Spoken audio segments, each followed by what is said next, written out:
귀한 찬양 감사합니다. 우리 하나님 말씀은 누가복음 3장 15절부터 20절까지 보겠습니다.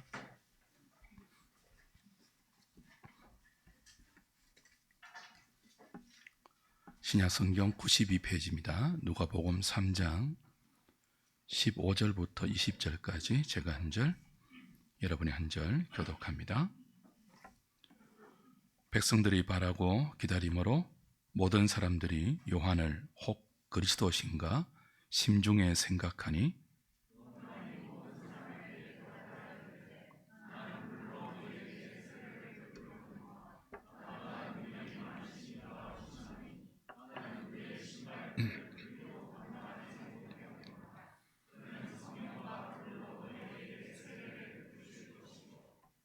손에 키를 들고 자기의 타작마당을 정하게 하사 알곡은 모아 곳간에 들이고 죽정이는 꺼지지 않는 불에 태우시리라.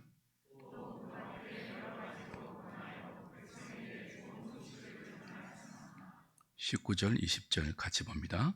분봉왕 헤롯은 그의 동생의 아내 헤로디아의 일과 또 자기가 행한 모든 악한 일로 말미암아 요한에게 책망을 받고 그 위에 한 가지 악을 더하여 요한을 옥에 가두니라.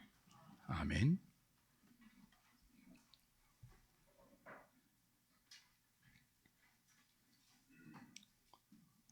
요한은 회개의 세례를 전파했습니다. 회개에 합당한 열매를 맺으라고 외쳤습니다.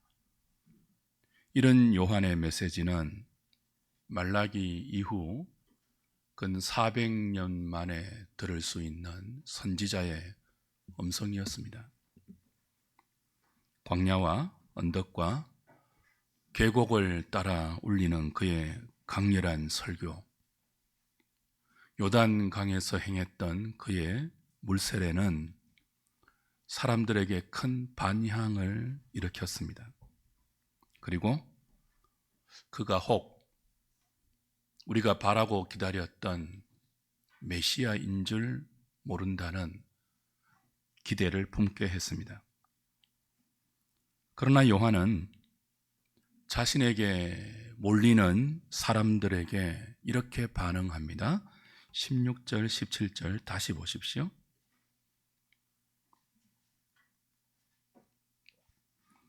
같이 한번 읽어볼까요?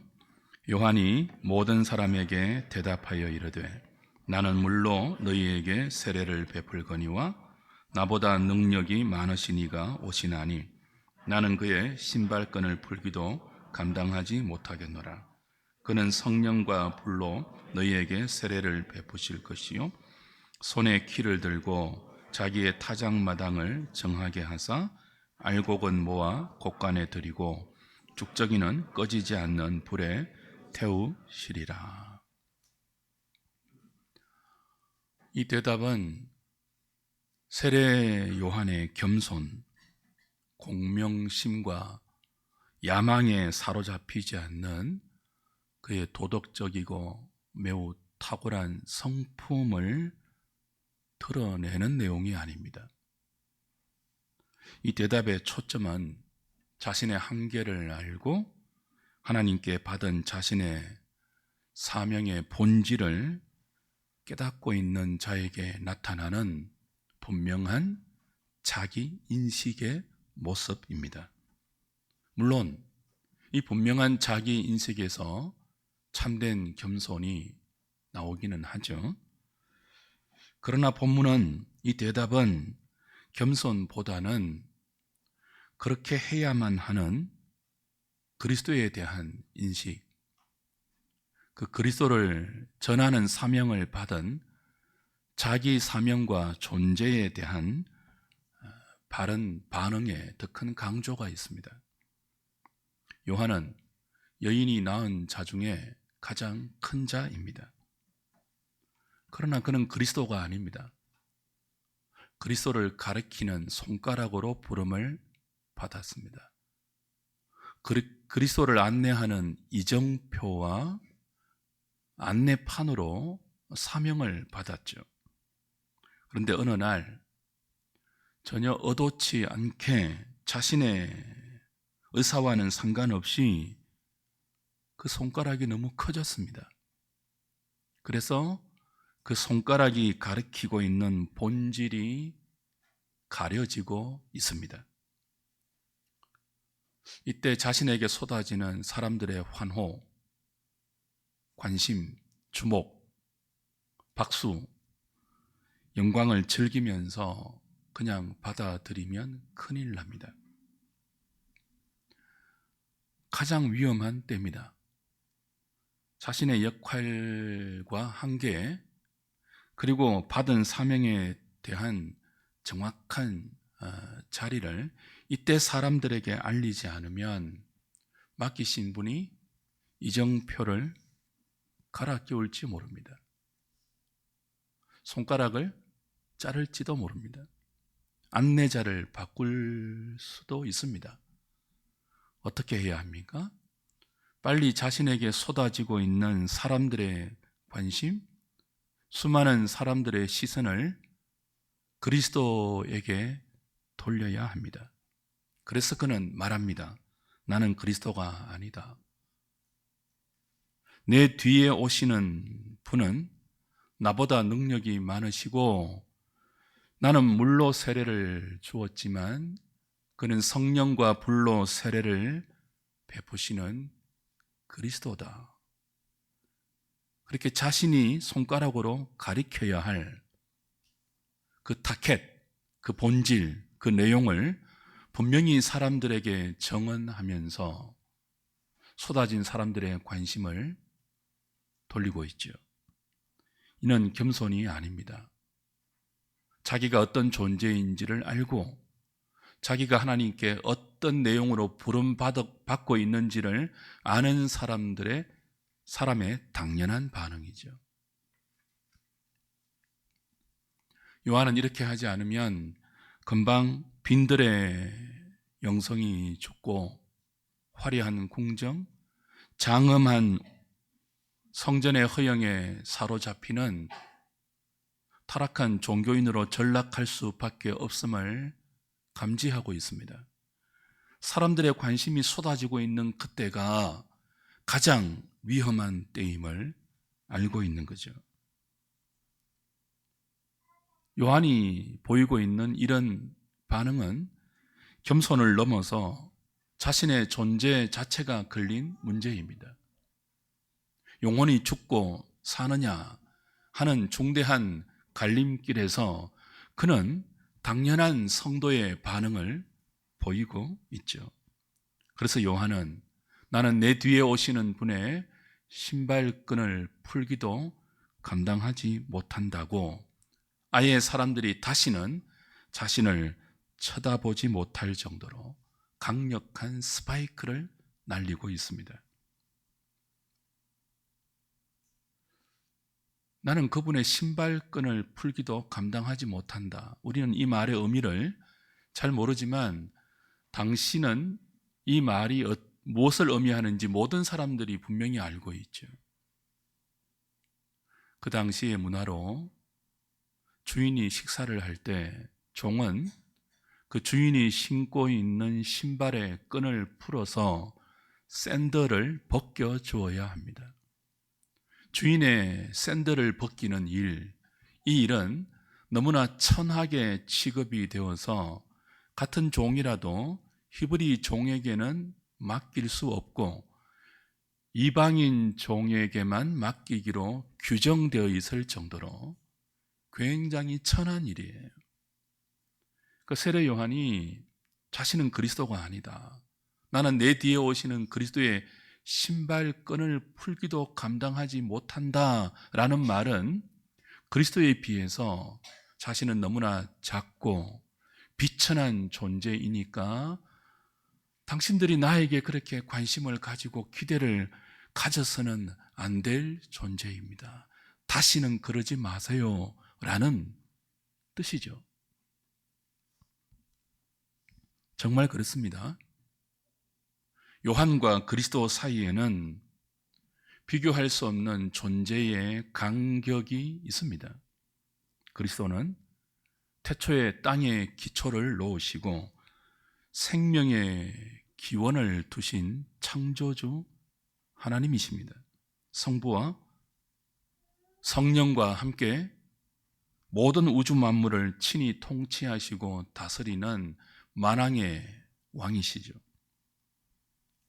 그분이 친히 육체를 입고 이 땅에 오셔서 시간과 공간의 제한을 받으시고 그 안에서 스스로 자신을 낮추어 우리와 똑같이 되셨다고 감히 맘먹을 수 있거나 응감생심 그분의 영광과 그분의 자리를 노려서는 안 될 우리와는 너무나 질적으로 다른 크고 광대하고 위대하며 어미로우신 분이 세례 요한이 가리키고 있는, 그가 광야에 외치는 소리로 증거하고 있는 요한의 뒤에 오시는 그리스도 예수입니다.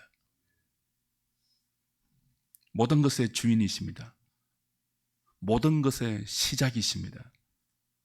그런 분이 스스로 자신을 낮추어서 모든 것 안에 제한되시고 우리와 똑같이 되신 이유가 무엇입니까? 우리를 구원하기 위해서입니다. 세례 요한은 자신이 정언하는 육체를 입고 오신 그리스도가 얼마나 크신 분인 줄을 알았습니다.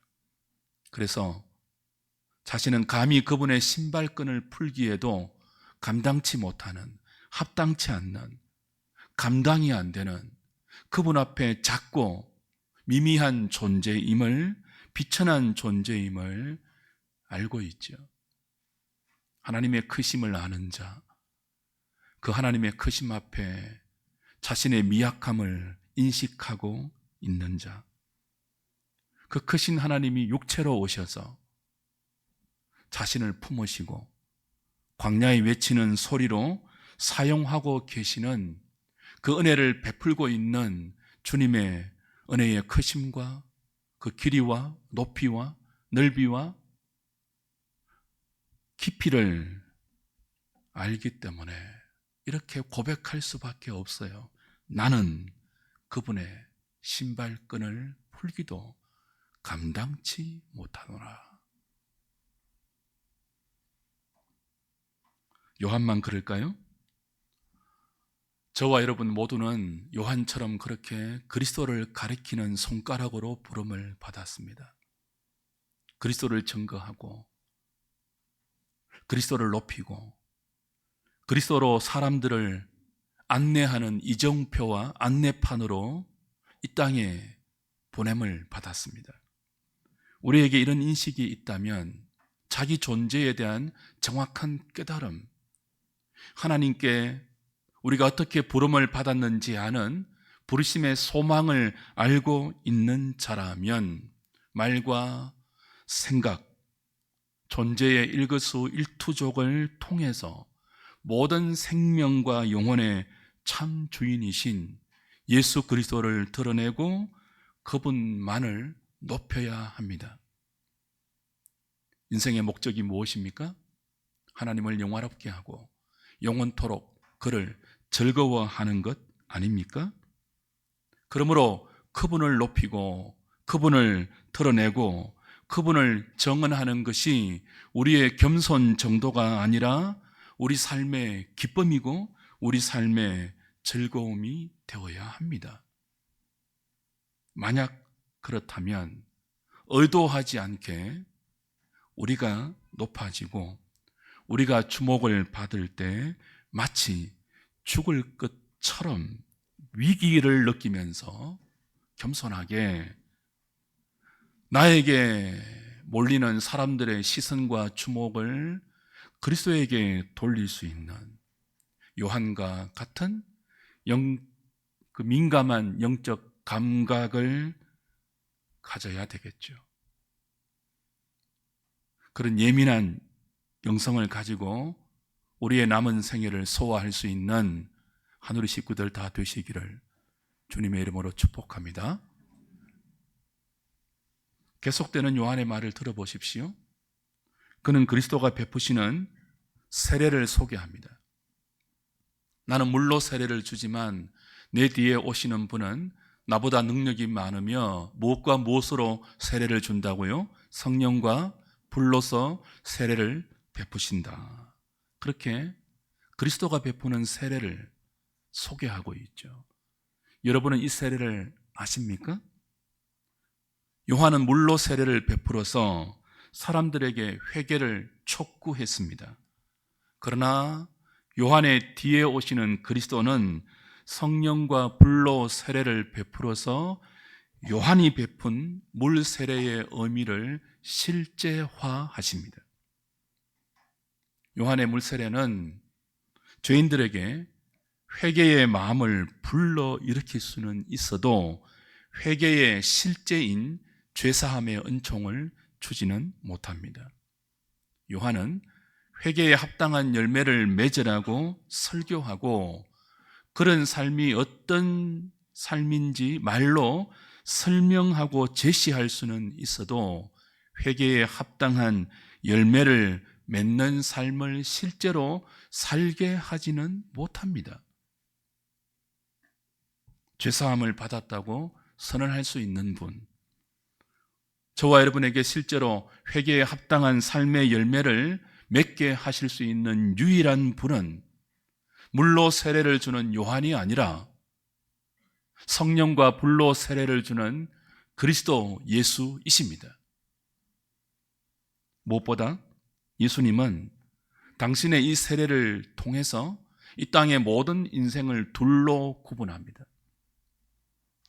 주님이 베푸시는 성령과 불의 세례는요, 각기 다른 두 종류의 세례가 아니라 성령 세례의 한 세례이지만 그 세례가 사람들을 둘로 구분하는 그런 성격의 세례이죠. 17절을 다시 보십시오. 손에 키를 들고 자기의 타작마당을 정하게 하사, 누가요?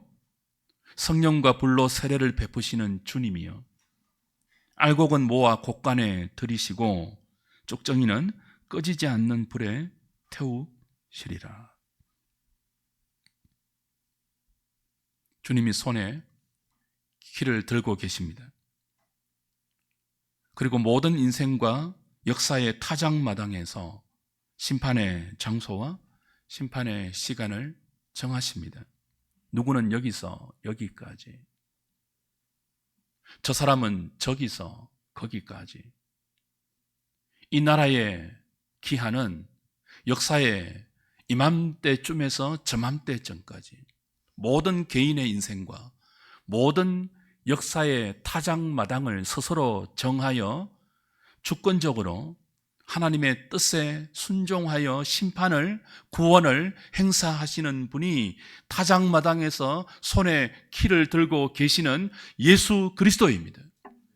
그분이 성령과 불로 세례를 베푸실 때 육체로 오셔서 육체로 사시다가 육체로 죽으시고 육체로 부활하셔서 육체로 우리를 구원하시는 그분을 영접하지 않는 자들은 쭉정이처럼 심판의 바람에 날려가게 하시고 불에 던지실 것입니다.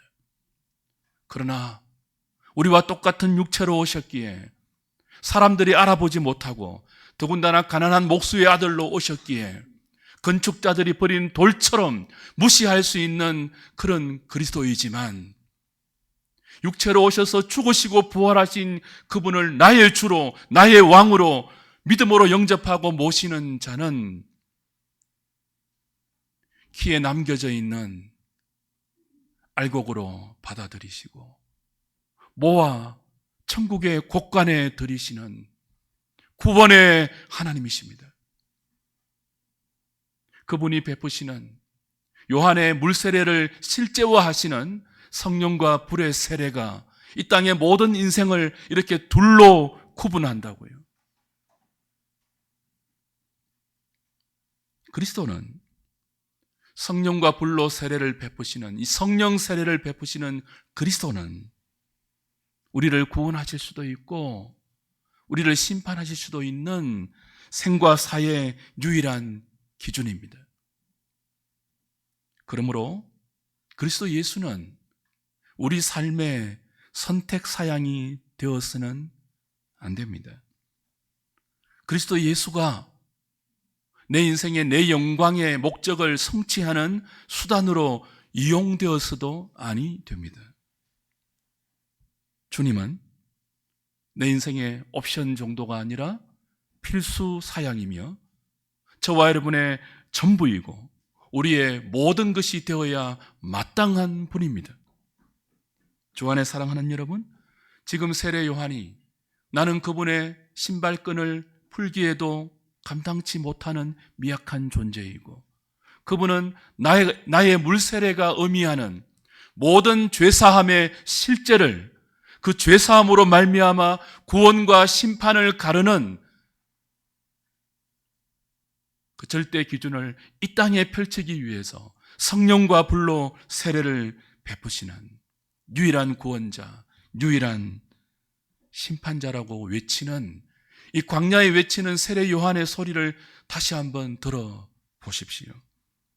주님은 천국 보좌에 앉아서 리모컨을 작동하는 식으로 우리의 구원과 우리의 심판을 결정하지 않습니다. 친히 우리가 살고 있는 이 땅에 우리의 시간 속에 우리의 공간 속에 우리 인생의 역사 속에 친히 우리와 같은 육체를 입고 오셔서 육체로 사시고 육체로 고난당하시고 우리와 똑같이요. 우리를 위해서 육체로 십자가에 달려 우리 몸으로 지은 우리 영혼으로 지은 모든 죄를 당신의 보혈로 대속하시고 육체로 부활하셔서 우리의 구원을 성취하셨습니다.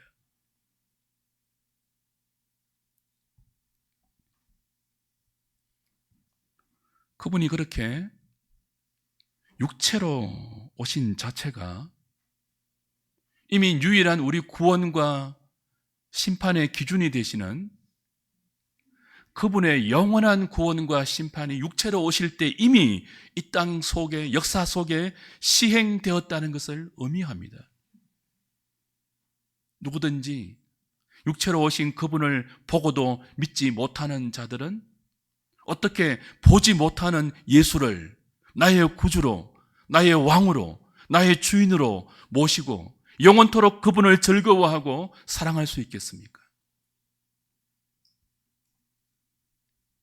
우리 주님은 아기 예수로 오셨고 소년 예수로 자라셨고 청년 예수로 아버지 요셉과 어머니 마리아의 가난함과 모든 인생들이 경험하는 실패와 그 실패가 주는 고통과 아픔, 상처, 세상의 불의함과 어그러짐을 온 몸으로 친히 맛보셨습니다.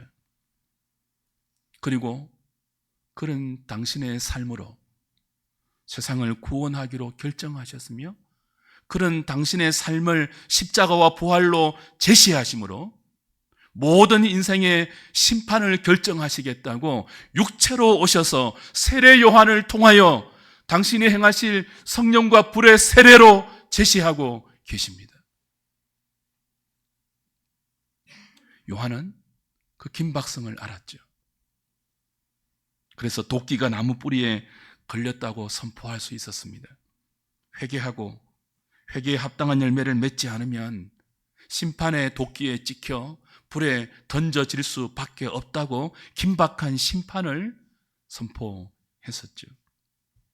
이런 종말론적인 긴박감이 그가 소개하는 예수 그리스도의 성령과 불로 베푸시는 세례 안에 오롯이 그 성령의 세례로 우리에게 주어지는 허락되는 우리의 믿음 안에 이 종말론적 긴박감이 오롯이 들어있다고요. 예수를 믿는다는, 우리가 예수를 믿는 것은, 누구든지 예수를 주로 시인할 수 있는 것은 성령으로 말미암거든요. 성령의 세례를 받을 때만 그것이 가능하거든요. 근데 이 성령의 세례로 우리에게 허락된 믿음 안에 무엇이 들어있다고요? 구원과 심판이 긴박하게 구분되는 이 종말론적 긴장이 우리의 믿음 안에 들어있다고요.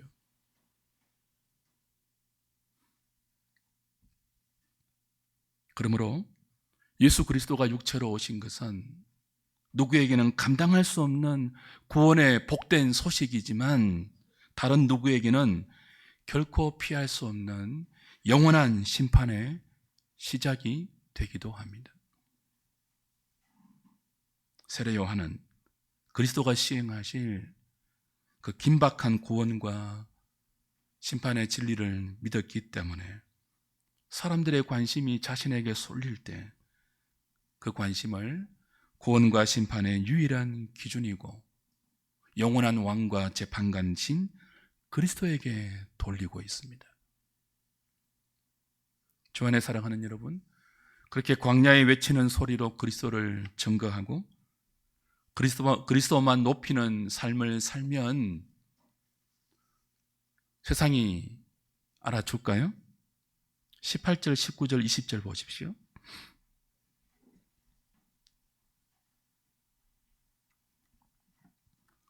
또 그 밖에 여러 가지로 권하여 백성에게 좋은 소식을 전하였으나 분봉왕 헤롯은 그의 동생의 아내 헤로디아의 일과 또 자기가 행한 모든 악한 일로 말미암아 요한에게 책망을 받고 그 위에 한 가지 악을 더하여 요한을 옥에 가두니라. 요한이 어떻게 되었습니까? 옥에 갇혔습니다. 사람들이 다 심중에 이 사람이 회개하라고 외치는 이 사람이 물로 세례를 베푸는 이 사람이 회개에 합당한 열매를 맺지 않으면 도끼가 나무 뿌리에 놓였으니 합당한 열매를 맺으라고 천둥 같은 메시지로 설교했던 이 사람이 우리가 그토록 바라고 기다리고 있는 메시아가 아닐까, 그렇게 사람들의 관심이 자신에게 온전히 쏠릴 때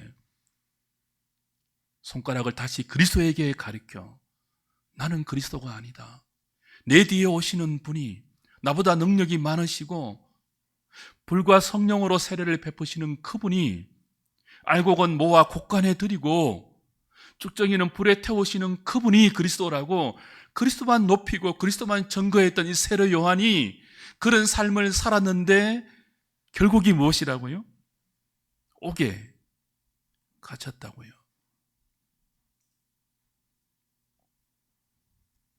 형통하지 않았습니다.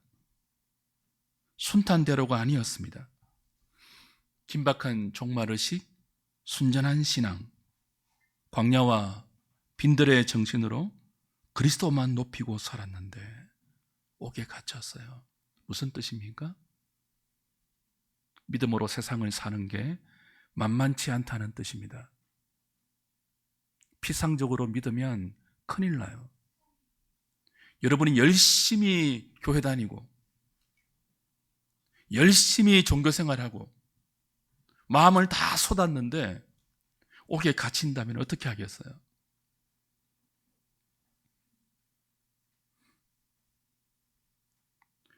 세상은 막연히 예수 믿으면 모든 일이 잘 될 것이야 라는 긍정적인 사고와 신념으로 견뎌낼 수 있는 만만치 않는 그 만만한 무대가 아닙니다. 살아봐서 아시잖아요. 주 안에 사랑하는 여러분, 그러나 주님은 이렇게 그리스도를 증거하다가 옥에 갇힌 세례 요한을 어떻게 평가했습니까? 조금 뒤로 가셔서 누가복음 7장 가보십시오.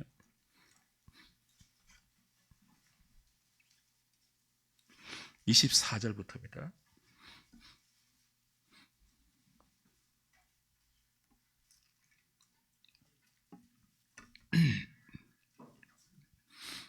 요한이 보낸 자가 떠난 후에 예수께서 무리에게 요한에 대하여 말씀하시되 너희가 무엇을 보려고 광야에 나갔더냐? 바람에 흔들리는 갈대냐? 그러면 너희가 무엇을 보려고 나갔더냐? 부드러운 옷 입은 사람이냐? 보라, 화려한 옷을 입고 사치하게 지내는 자는 왕궁에 있느니라. 그러면 너희가 무엇을 보려고 나갔더냐? 선지자냐? 옳다. 내가 너희에게 이르노니 선지자보다 더 훌륭한 자니라. 기록된 바 보라, 내가 내 사자를 내 앞에 보내노니 그가 내 앞에서 내 길을 준비하리라 한 것이 이 사람에 대한 말씀이라. 28절입니다. 내가 너희에게 말하노니 여자가 낳은 자 중에 요한보다 큰 자가 없도다. 그러나 하나님의 나라에서는 극히 작은 자라도 그보다 어떻다고요? 크니라 하시니. 주님은 세례 요한을 향하여 여자가 낳은 자 중에 가장 크다, 가장 위대하다, 그렇게 평가하셨습니다. 선지자보다도 훌륭하다, 그렇게 칭찬하셨습니다. 그러나 요한은 그리스도가 아닙니다. 그리스도의 길을 준비하는 사자일 뿐이고, 여자가 낳은 자 중에 세례 요한보다 큰 자가 없다고 하셨지만 하나님의 나라에서는 극히 작은 자라도 그보다 모두 크다, 그렇게 말씀하십니다. 무슨 뜻이죠? 요한은 자신이 증거했던, 자신이 확신했던, 자신이 믿었던 그리스도로 말미암아 시행될 임박한 심판, 임박한 구원의 실제, 그 그리스도의 십자가와 부활을 목격하지 못했습니다. 죽으시고 사흘 만에 부활하사 이 땅에 40일 동안 계시다가 성천하셔서 아버지와 함께 성령을 보내어 불과 성령으로 세례를 베푸셔서 이 땅에 교회를 만드시고, 그 교회와 그 안에 있는 신약 성도들이 하나님의 나라를 생명과 영광의 현존으로 누리면서 죄와 쟁투하며 승리의 계승가를 부르는 하나님 나라의 영광을, 이 성령이 허락하는 이 하나님 나라의 현존적인 영광을 세례 요한은 전혀 맛보지 못했습니다. 그는 그리스도의 길을 준비하고 그리스도의 나라를 증거하는 가장 위대한 선지자였지만, 아직 예수님이 여시는 새 시대의 참된 맛을 보지는 못했습니다. 감옥에 갇혀서 의를 행하다가 불의를 지적하고 심판하다가 광야에 외치는 소리로 그리스도를 준비하고 증언하고 회개에 합당한 삶을 살라고 사람들의 양심을 흔들어 깨우다가 감옥에 갇혀 그 그리스도가 허락하실 구원과 심판의 완전한 영광, 그 영광이 이 땅에 어떻게 주님의 몸된 교회를 통하여 현시되며 지체들에게 허락되는지를 소망만 하고 보지는 못한 채 순교했습니다.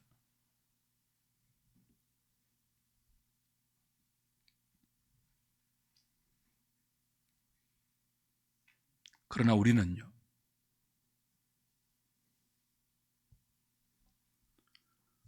세례 요한이 몰랐던 십자가와 부활의 권능, 세례 요한이 보지 못했던 아버지와 아들이 성령을 보내어서 탄생시킬 아들의 몸, 그리스도의 교회,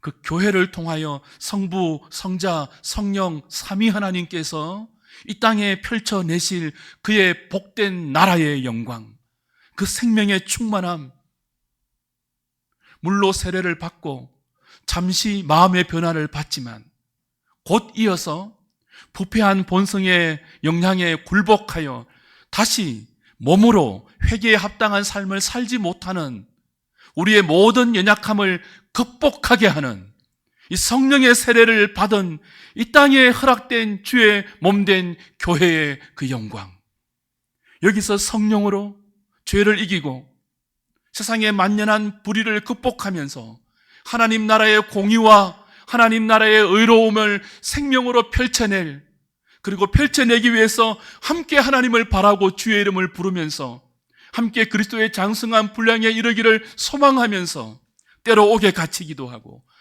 때로 억울함을 당하기도 하고 때로 손해보고 때로 욕을 당하지만, 그러나 동일한 믿음의 고백을 가진 성도들이 모여서 격려하고 축복하며 사랑하면서 함께 하나님 나라를 꿈꾸는 이 복된 주의 몸된 교회의 영광을 세례 요한은 보지 못했어요.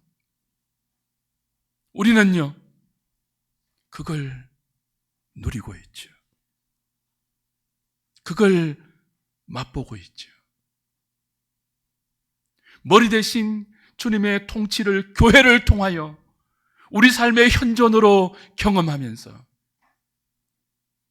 내게 돌아오는, 아니 우리가 꿈꾸는, 아니 세상이 꿈꾸는 사람들 앞에 높임받고 환호성을 받고 영광을 누리는 그 인생에서 주님께만 영광을 돌리는,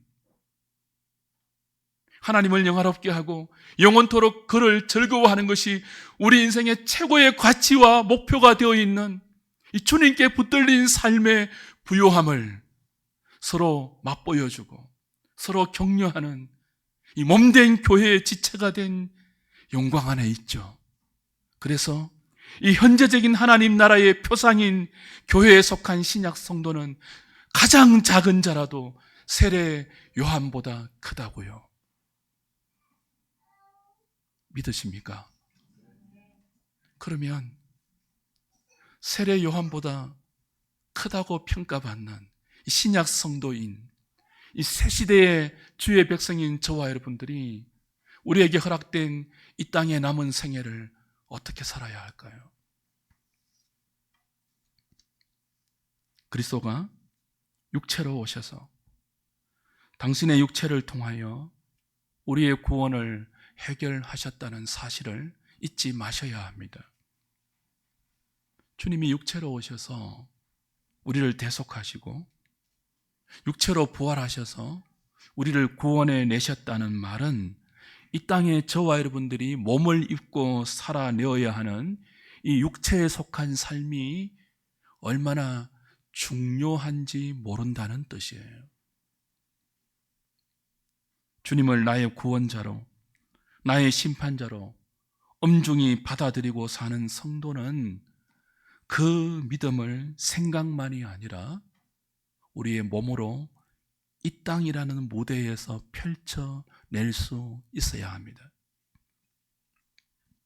우리 삶의 무게에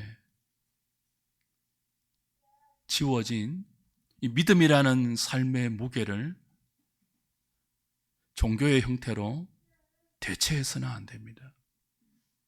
그 어떤 것으로도 우리가 감당해야 할, 몸을 입고 감당해야 할 이 믿음의 삶을 외면하거나 피해서도 안 됩니다.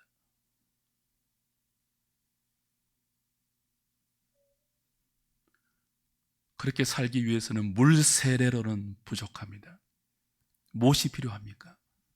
주님이 성부와 함께 주시는 이 성령의 세례, 곧 중생의 세례, 그리스도와 우리를 연합시키는 한 몸의 세례가 필요합니다. 성령의 세례는 예수를 주로 믿게 하고 주를 따르게 하고 주님을 사랑하고 의지하게 만드는 중생의 세례입니다. 성령의 세례는 우리와 그리스도를 하나로 묶는 연합의 세례입니다. 성령의 세례는 믿음의 지체를 그리스도인 몸으로 불러서 그 교회의 한 몸 되고 한 지체 되게 하는 한 몸의 세례입니다. 이 세례를 받고 예수를 믿고 예수를 따르고 교회를 이루고 살고 있다면 그리스도가 우리의 유일한 위로가 되어야 합니다. 주의 몸된 교회가 우리의 참된 소망이 되어야 합니다. 교회가 여러분의 소망이 되어야 합니다. 비록 여기서 상처받고 비록 여기서 이 모양 저 꼴 다 본다 할지라도 이 만만치 않는 세상살이를 믿음으로 살아낼 때 우리의 유일한 힘과 근원이 되는 것이 어디라고요? 그리스도가 우리의 머리로 통치하고 있는, 그리스도가 성령으로 세례를 베풀어 우리를 주님의 몸의 한 지체로 부른 여기 교회라고요. 그래서 저와 여러분은 우리의 남은 생애를 혼자 고군분투하는 영적 삶이 아니라 지체와 함께 묶여서 지체와 함께 세상을 믿음으로 살아내는 거룩한 영적 전쟁을 수행해야 합니다. 우리는 함께 날마다 옛사람의 옷을 벗어버리고 함께 의와 진리와 거룩함으로 지으심을 받은 새사람의 옷을 날마다 함께 입어야 합니다. 날마다 함께 그리스도를 위하고, 날마다 함께 그리스도로 말미암고, 날마다 함께 그리스도로 사는 이 삶을 서로 격려하고, 그렇게 살다가 곤비할 때 서로 위로해 줘야 합니다. 그리고 그렇게 살기 때문에 함께 다시 오실 재림의 주님을 소망해야 합니다.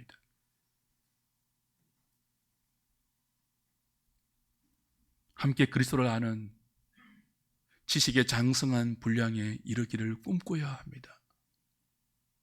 그렇게 서로를 다독이고 서로를 분발시키고 서로가 서로에게 나 혼자 그렇게 사는 것이 아니구나, 한 길을 가는 믿음의 동지가 있구나, 나 혼자 피 흘리지 않구나, 나 혼자 이 세상이라는 모델을 살면서 어려운 심령이 상하는 것 아니구나. 여러분, 이 땅의 정치와 경제와 이 땅의 수많은 인간이 만들어낸 철학과 사상과 유행과 이데올로기가 여러분의 위로가 되지 않기를 바랍니다. 4월 10일 총선인데 제발 싸우지 마세요. 그깟짓 버리지 마세요. 무슨 야당이 여러분의 위로고 여당이 여러분의 소망이 되겠습니까? 부끄럽지 않습니까? 하나님을 영화롭게 하고 영원토록 그분을 즐거워하는 그리스도의 몸된 지체로 부름받았다면, 그것이 만들어내지 못하고 세상의 정치가 꿈꾸지 못하는, 광야에 외치는 소리로 사는 자만이 품을 수 있는 하나님 나라의 비전을 품고 그 같은 비전으로 함께 격려하고 함께 사랑하고 함께 다독이며 이 땅의 세상 나라와 다른 하나님의 나라를 만들어 가야 하지 않겠습니까? 그것이 교회가 세상의 빛과 소금으로 존재하는 이유입니다. 흔들리지 마십시오. 그리고 그렇게 흔들리는 사람이 있으면 붙들어 주십시오.